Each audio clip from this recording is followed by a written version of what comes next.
Maisha Mungu dai kona chake. Nditauya mangwana. Ndouya mangwana kani maisha. Ndouya mangwana. Ndakanonoka. Nditauya mangwana kani. Sorry maisha. Sorry maisha. Sorry. Kubawa maisha. Hamuna zvinumu. Sorry maisha. Magwana tuane chimba. Naga nachimba. Ndakupenda kumba ambai. Mutapasana zvema hure para baba musika kuita kutsanga danaona. Ndikutambudzika ndanaona pana pani. Kushana anoruka musoro wangu. Kushana anoruka musoro wangu. Chicha. Mama ini kwekuta basi. Sorry kani maisha. Sorry maisha. Muri sei vatiti? Ndiraiti mukoma muri sei. Ko indatofunga kuti pamwe ndezveshuwa zvakazviitika. Aiwa zviri mandiri kungoshaya simudziri chete asi zvekuekta zviri mandiri. Serious? Ndinozonzwa kuti kana ndapa zviri handitonyari. All right. Handitonyari. Ndafara pandakuona mukoma ndatofara zvisingatomboiti. Indisamanyika kandobva panyanga. Panyanga ndopenya. Pane mheni apo pemheni apo panyanga. Dziripo here nyaya dzemheni dziya ichokwadi? Tikatora wamuna unoenda kunana sekuru zvechipiwa chekuti kangouya masikati machena ukurati bhagu masikati machena munhu aenda anditi orai saka zita renyu mimi munoshandisa rekuti chii pakuekta? nonzi wasuwe panyanga. Wasuwe panyanga. Alright. Wasuwe panyanga. Alright. Ndinobva hangu panyanga apa asi pari zvino ndinombogara muno Marusapi. Alright. Asi kumusha kwangu kuinyanga. Kuinyanga. Alright, mane nguva yakareba sei muchiita zvekuekta? Ndanguva ne 3 years ndobva ndakangozvitanga wangu. Alright. Saka makazvitangira kupi? Ndangozvitanga muno Marusapi. Serious? Ndangozvitangira muno Marusapi but handisati ndanazoona mechi yangu yekunhu ndine munhu ndichida kuto munhu wekunasopinda naye pakuekta but ndinozoona zoushaya hangu wekuti saka pambacho maskitsi angu ndozoita hangu ndiri ndegawo. Alright.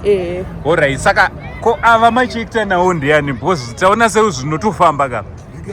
Anonzi captain awo ndatosangana ipapo bhafu parengi baba ndinopera ndiri vhenda futika ndinototengesawo apa ndanditotengesa mashidzi angu ndopa ndatokuona ndikati aiwa rega ndinomhoresa mukoma wangu awo. Alright, saka munobatika papi mimi kana let's say paita umwe munhu ada kutoekta nemi ari muno muMarusapi munobatika panhamba dzinoti chii? 0771 431 920. Zepa WhatsApp 0713 657 Alright, ko YouTube channel munayo here ne Facebook zvakanzi chii? Zvese zviriko Wasuwe panyanga. Ukati wasuwo space wepa ubva space kuti nyanga. Wasuwe panyanga. Alright. Aiwa ndatoona kuti manga matopinda mumudhi chamcha. Aiwa. Nawo captain. Va captain. Na captain. Captain zvinhu manje vanogona. Ko chingobataneka na captain mutongoita chini? Captain, bata naye mutomboshanda. Mutongoita tumaskitsi twenyu muchidai zvitofamba. Uya panapa. Ndiye mukadzi wangu autondihanza ona uzomboraramba. Ana kuraramba dai pane zvinhu zviripo zviri nane zvanenge chikaza hapana. Hamuna here mburugwa umu. Kanora hamuna zviripo. Captain hanza hapana na madam. Ndo anozviziva ndo anogara nawo kumberi. Taura izvi kuti hapana asi vanenge vachinyepa futi kuda ungowadza. Aiwa vanhu vanenge vakatakura mudzimba umu kungoto. Alright, tiri papo mimi ndanzwa kuti munoimba futi mimi munoimba musambo? Ndoimba gospel.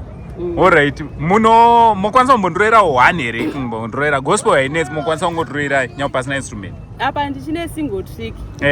Inyaya yekutoti ndiri kutoti ndikakwanisawo kuramba ndichipinda mustudio. But shungu yangu ndeyekutongoimba gospel iyoyo. Alright. Saizvozvo ndakangoimba hangu song yekuti Baba ndinoda kutaura nemi, Baba ndinoda kutaura nemi, ndinoda kutaura nemi, Baba ndinoda kutaura urwere warema ndinoda kutaura ndinzweiwo Jesu ndinoda kutaura nemi ndinoda kutaura nemi Baba ndinoda kutaura ndinzweiwo Jesu ndinoda kutaura nditurei Mwari ndinoda kutaura nemi ndinoda kutaura nemi Baba ndosingasheka ndakamboita. Alright, saka inowanikwa pa YouTube penyu andini? Iripo pa YouTube pana. Video kana kuti ichiri audio? Ndisanda kwanisa video ba ichiri audio. Alright.